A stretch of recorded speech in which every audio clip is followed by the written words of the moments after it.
रमजान के पूरे 30 रोजों के बाद ईद आई है।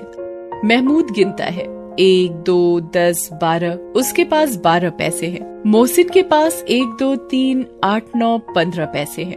इन्हीं अनगिनत पैसों में अनगिनत चीजें लाएंगे, खिलौने, मिठाइयाँ, बिगुल, गेंद और जाने क्या क्या। और सबसे ज्यादा खुश है हामिद, वो 4-5 साल का गरीब सूरत दुबला पतला लड़का जिसका बाप गत वर्ष हैजे की भेंट हो गया और माँ ना जाने क्यों पीली होती होती एक दिन मर गई। आज ईद का दिन उसके घर में दाना नहीं। आज आबिद होता तो क्या इसी तरह ईद आती और चली जाती।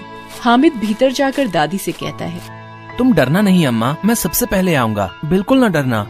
अमीना का दिल कचोट रहा है। गांव के बच्चे अपने अपने बाप के साथ जा रहे हैं। गांव से मेला चला और बच्चों के साथ हामिद भी जा रहा था। हमारी अम्मी जान के तो हाथ कांपने लगे, अल्लाह कसम। चलो मनो आटा पीस डालती हैं, जरा सी बैट पकड़ लेंगी तो हाथ कांपने लगेंगे। सैकड़ों घड़े पानी रोज निकालती हैं, 5 घड़े तो तेरी भैंस पी जाती है। किस मेम को 1 घड़ा पानी भरना पड़े तो आंखों तले अंधेरा आ जाए। लेकिन दौड़ती तो नहीं, उछल कूद तो नहीं सकती। हाँ, उछल कूद तो नहीं सकती, लेकिन उस दिन मेरी गाय खुल गई थी और चौधरी के खेत में जा पड़ी थी। अम्मा इतना तेज दौड़ी कि मैं उन्हें ना पा सका, सच। हलवाइयों की दुकानें शुरू हुई। आज खूब सजी हुई थी। इतनी मिठाइयाँ कौन खाता है।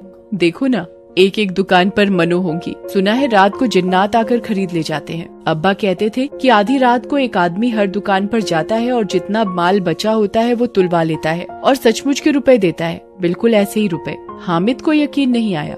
ऐसे रुपए जिन्नात को कहाँ से मिल जाएंगे।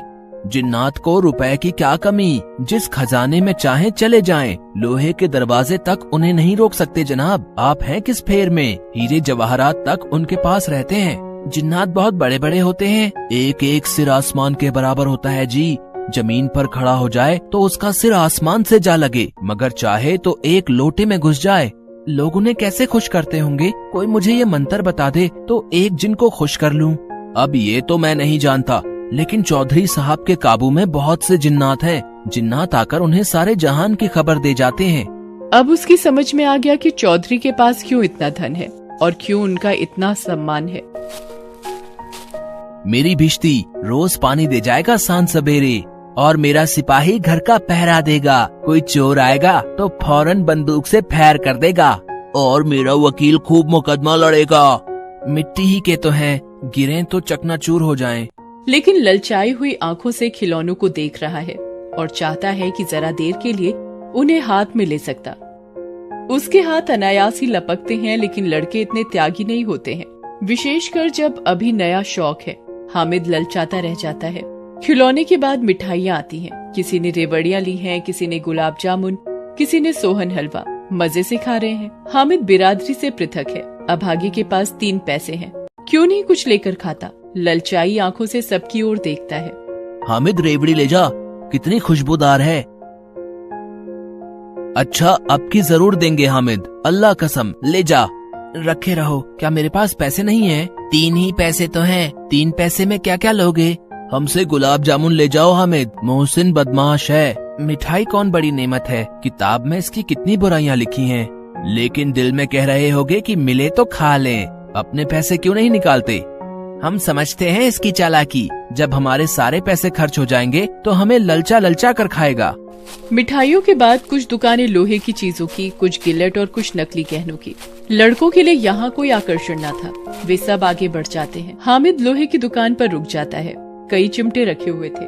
उसे ख्याल आया दादी के पास चिमटा नहीं है। तवे से रोटियां उतारती है तो हाथ जल जाता है। अगर वो चिमटा ले जाकर दादी को दे दे तो वो कितना खुश होंगी। फिर उनकी उंगलियां कभी न जलेंगी।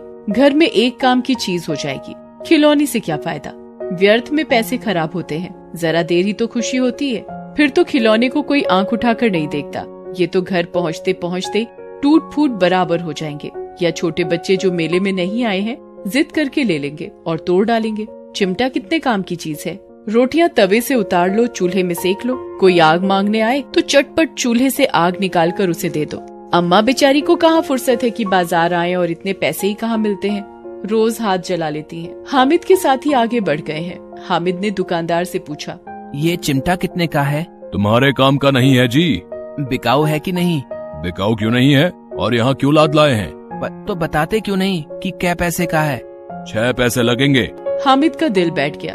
ठीक ठीक 5 पैसे लगेंगे, लेना हो तो लो, नहीं तो चलते बनो। हामिद ने कलेजा मजबूत करके कहा। 3 पैसे लोगे? ये कहते हुए वो आगे बढ़ गया कि दुकानदार की घुड़कियां न सुने, लेकिन दुकानदार ने घुड़कियां नहीं दी, बुलाकर चिमटा दे दिया।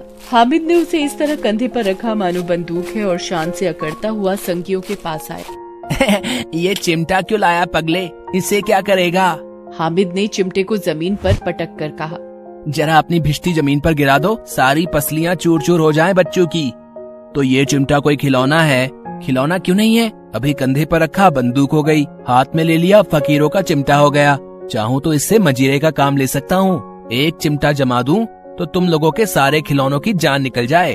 तुम्हारे खिलौने कितने ही जोर लगाएं, मेरे चिमटे का बाल भी बांका नहीं कर सकते। मेरा बहादुर शेर है चिमटा। अच्छा, पानी तो नहीं भर सकता। हामिद ने चिमटे को सीधा खड़ा करके कहा। भिश्ती को एक डांट बताएगा तो दौड़ा हुआ पानी लाकर उसके दरवाजे पर छिड़कने लगेगा।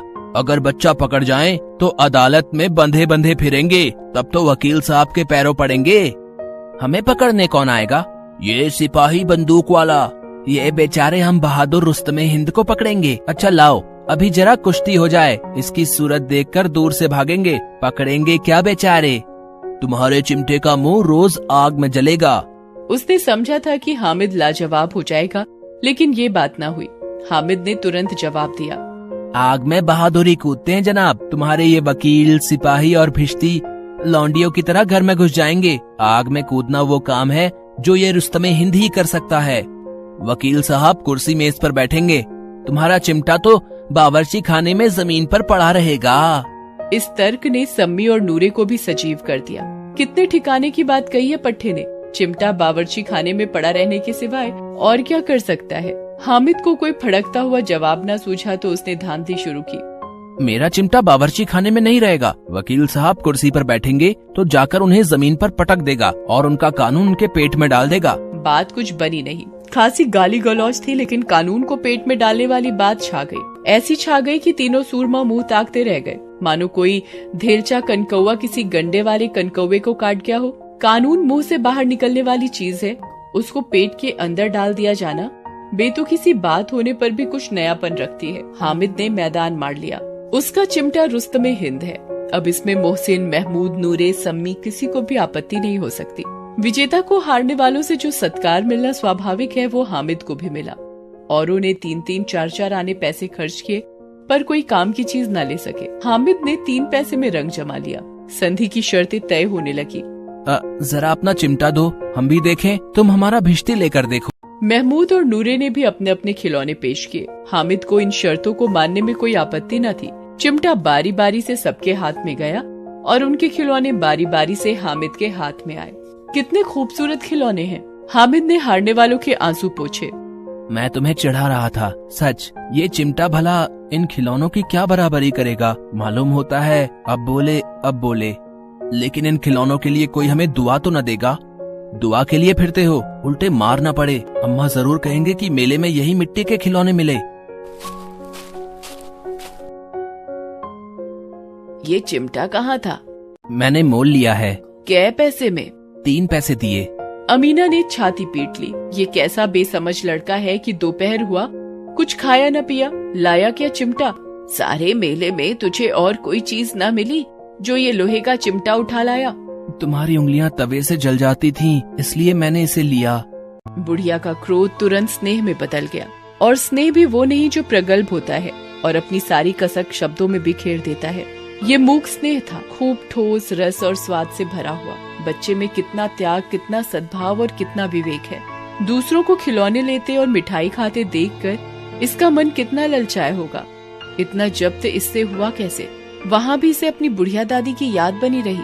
अमीना का मन गदगद हो गया। और अब एक बड़ी विचित्र बात हुई, हामिद के इस चिमटे से भी विचित्र। बच्चे हामिद ने बूढ़े हामिद का पार्ट खेला था। बुढ़िया अमीना बालिका अमीना बन गई। वो रोने लगी, दामन फैलाकर हामिद को दुआएं देती जाती थी और आंसू की बड़ी बड़ी बूंदें गिराती जाती थी। हामिद इसका रहस्य क्या समझता? ये कहानी असलम की है। रामपुर का मशहूर दर्जी। सिलाई का हुनर उसे उसके अब्बा अनवर से मिला था। एक वक्त था जब पूरे गांव में सिलाई को लेकर उसके अब्बा का बड़ा नाम था। दूर दूर से लोग उनसे अपने कपड़े सिलवाने आते थे। लेकिन कुछ महीने पहले ही एक सड़क हादसे में अनवर ने अपना एक पैर खो दिया था और एक हाथ भी अब काम करने के लायक नहीं था। अब वो सिलाई नहीं कर सकते थे। असलम तब तक सिलाई के बारे में ज्यादा कुछ नहीं जानता था। वो तो 12वीं के एग्जाम की तैयारी में लगा हुआ था। लेकिन उस सड़क हादसे के बाद अचानक ही सब कुछ बदल गया। घर में अब्बा, अम्मी और छोटी बहन नज़मा की पूरी जिम्मेदारी असलम पर आ गई थी। ना चाहते हुए भी उसे पढ़ाई छोड़नी पड़ी और अब्बा की सिलाई की दुकान संभालने लगा। पहले उसे सिलाई का काम उतना नहीं भाता था, इसलिए कभी मन लगाकर सीखा नहीं। लेकिन जब जिम्मेदारी पड़ी तो उसने भी महसूस किया कि उसके हाथों में भी अब्बा वाली बात थी। सिलाई में माहिर होने में उसे ज्यादा वक्त नहीं लगा और अब्बा तो थे ही उसे सिखाने के लिए।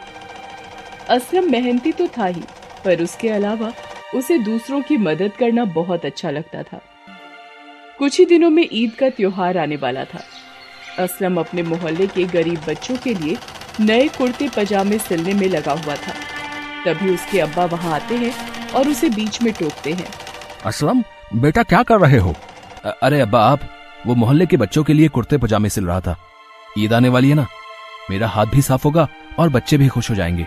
वो तो बेटा ठीक है, लेकिन कुछ कमाई के बारे में भी सोचो। इसमें तो उल्टा कपड़े और धागे का खर्चा ही मोल ले रहे हो। आज कोई आया क्या कपड़े सिलवाने? अब तक तो कोई नहीं आया अब्बा। ओहो, लोग यही समझ रहे होंगे कि मैंने काम बंद कर दिया है। कुछ तो करना पड़ेगा बेटा। सबको खबर करनी होगी कि मेरी जगह तुमने ले ली है। आपकी जगह को कोई नहीं ले सकता अब्बा।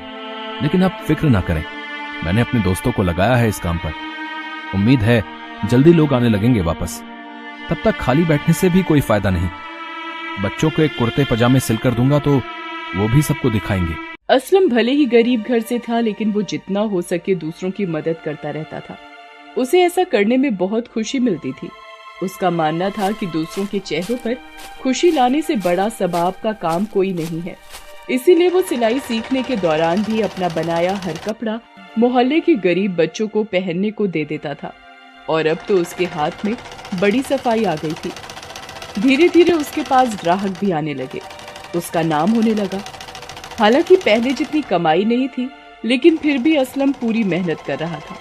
उसके पास जो सिलाई मशीन थी वो भी बहुत पुरानी हो गई थी, लेकिन नई मशीन खरीदने के लिए उसके पास पैसे नहीं थे।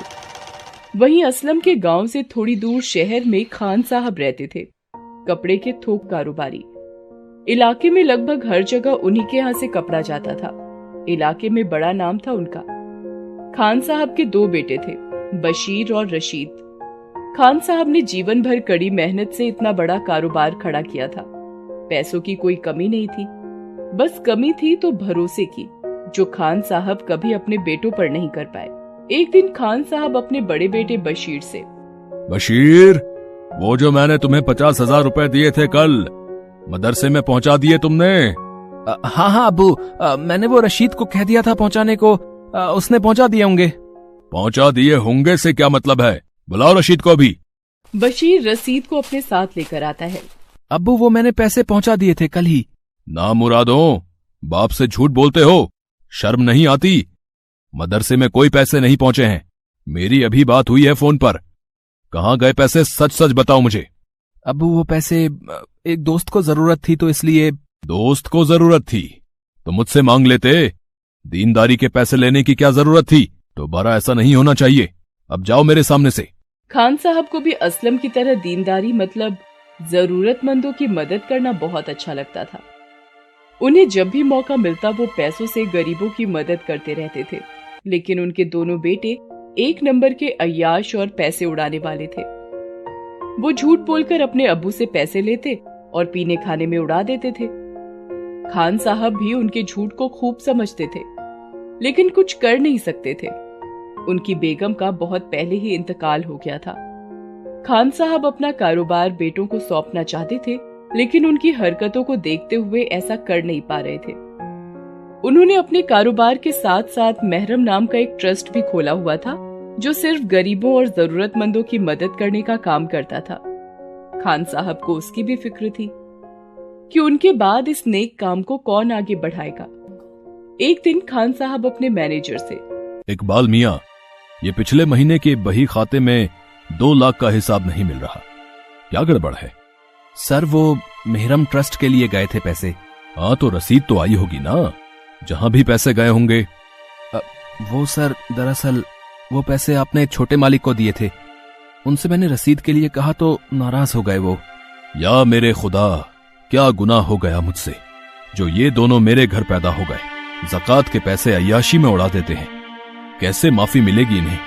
आप परेशान ना हो सर, खुदा पर भरोसा रखें, वही उन्हें सही रास्ते पर लाएगा। नहीं इकबाल मियां, खुदा भी उनकी मदद करते हैं जिनका ईमान साफ हो। मुझे पता है ये दोनों मुझे बेच खाएंगे एक दिन। बस फिक्र इस बात की है कि मेरे बाद मेहरम ट्रस्ट का क्या होगा, जो मैंने इतने अरमानों से खड़ा किया है। खैर, आप जरा चेक करिए, जहां भी पैसे नहीं पहुंचाए हैं इन कमबख्तों ने, वहां पहुंचा दीजिए। मैं चेक साइन करके दे दूंगा। जी सर।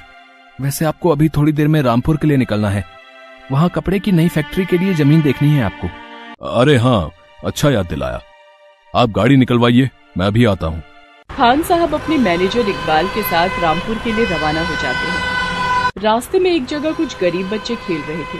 खान साहब उन्हें देखकर चौंक जाते हैं। दरअसल सभी बच्चों ने एक से कुर्ते पजामे पहने हुए थे। वो गाड़ी रुकवाते हैं और उन बच्चों से पूछते हैं, बच्चों, तुम सब एक ही घर से हो क्या? नहीं, पर हम सब एक ही मोहल्ले में रहते हैं। अच्छा अच्छा, तुम सब ने एक जैसे कुर्ते पजामे क्यों पहन रखे हैं? ये तो हम सबको असलम भाई ने दिए हैं, यहीं पास में उनकी दुकान है, वो हमें अच्छे अच्छे कपड़े सिलकर देते रहते हैं। कह रहे थे ईद पर फिर से देंगे। बहुत अच्छे हैं हमारे असलम भाई। बच्चे फिर से खेलने लग जाते हैं, लेकिन अब खान साहब का असलम से मिलने का मन करता है। वो लोगों से रास्ता पूछकर उसकी दुकान पर पहुंचते हैं और कहते हैं, अरे असलम भाई की दुकान यही है क्या? जी जनाब, बिल्कुल सही जगह आए हैं आप। बताइए क्या खिदमत कर सकता हूँ? खान साहब दुकान को देखकर असलम की माली हालत का अंदाजा लगा लेते हैं। वो असलम को आजमाने का फैसला करते हैं और उससे कहते हैं, बेटा, सुना है बड़े अच्छे कुर्ते पजामे सिल लेते हो। एक ऑर्डर देना था 50 कुर्ते पजामे का। कपड़ा मेरा और सिलाई तुम्हारी, लेकिन परसों तक चाहिए मुझे। 50? जी जनाब, बिल्कुल हो जाएगा। फिर असलम अपनी पुरानी जंग लगी सिलाई मशीन की तरफ देखता है और उदास हो जाता है। वो सोचने लगता है कि इस पुरानी मशीन के साथ वो इतनी जल्दी 50 कुर्ते पजामे कैसे सिल पाएगा। खान साहब उसे देखकर समझ जाते हैं। वो तुरंत ही 10,000 रुपए असलम को देते हैं और कहते हैं, फिक्र मत करो बेटा, ये पैसे रखो और जाकर नई मशीन खरीद लो। अब तो ऑर्डर पूरा कर दोगे ना? जी जनाब, बिल्कुल हो जाएगा। बहुत बहुत शुक्रिया आपका।